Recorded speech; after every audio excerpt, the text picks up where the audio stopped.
more BC doctors are seeing the value of supporting their patients in self-management. Self-management is central around the doctor-patient relationship.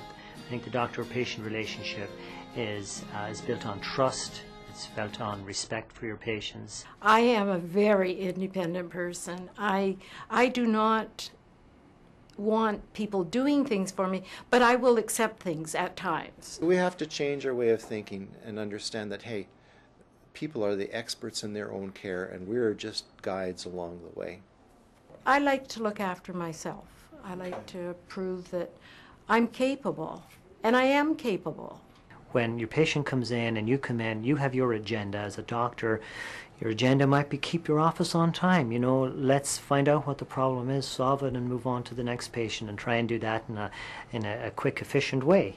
And the patient's agenda might be, you know, I'm really worried about something and I really want my doctor to discuss that with me so I can understand and be less worried about it. So instead of kind of running with my agenda, I have to bite my tongue sometimes and just say, don't say anything. The story has to be told and you must listen. So a little voice in my head says that. Supporting patient self-management makes good sense. After all, it's the patients that have to make lifestyle changes and monitor their health. For doctors, it means fewer and less protracted visits. Physicians use various methods to promote self-management. One way is through an interviewing technique that incorporates 3 key questions. Dr. Alison Rankin demonstrates. Hi. How have you been? Horrible couple of weeks. Tell me what happened. I've been in lots and lots of pain. So what is it that you're worried about? What worries you most? Too much pills, too much smoke. It's just, and it's not doing anything. I'm still in pain. Okay.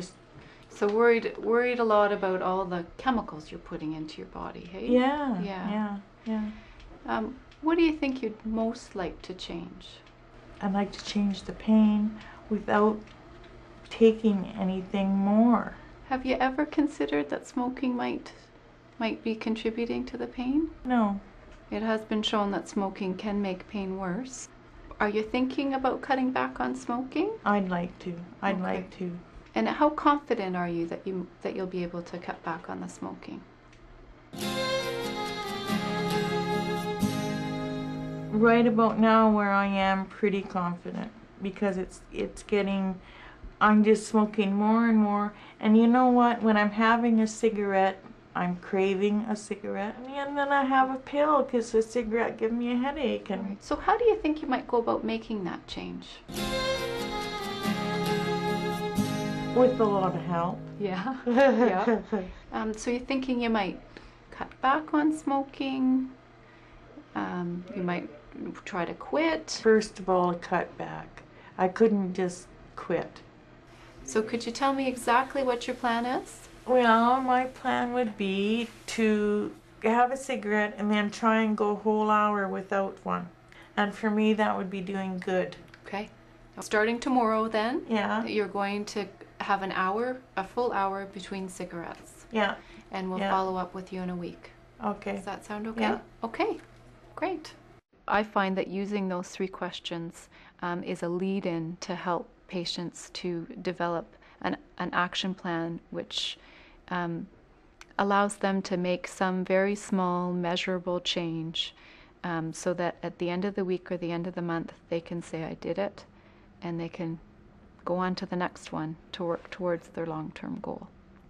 I'm always surprised that I actually learn something a little bit extra when I use the 3 questions. It rarely takes more than 1.5 minutes to get the patient's agenda if you just listen properly. Both Dr. Egan and Dr. Rankin also run group medical visits as a means to do clinical follow-ups with their patients and to promote self-management. Before I came to the pain group, I had no one I could actually talk to about how I felt and know that they would actually understand where I was coming from. Did you have an action plan? What are you working towards? I forget. Creating action plans is central to patient self-management, even in group visits. I'm doing well. I was only smoking about 18 cigarettes a day. Yep.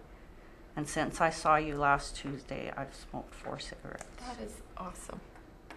So. Oh. That's a good like that, I like the action plans because they make me accountable. I think the action plan for me allows me to actually complete something.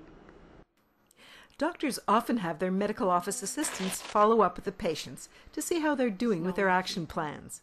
They monitor the patient's health periodically and keep in contact by phone. When I got involved in the self-management, I had to kind of stop and really think about it myself as to what it meant for me. And I came up with a document and a statement, which was really my message to my patients. It involved, caring for them in a respectful, dignified manner. And it also involved, for me anyway, some idea of preventative health and taking care of themselves in a timely manner. I had an egg log last night. It is. Oh, deadly. Yeah, I noticed it this morning when I took my blood sugar.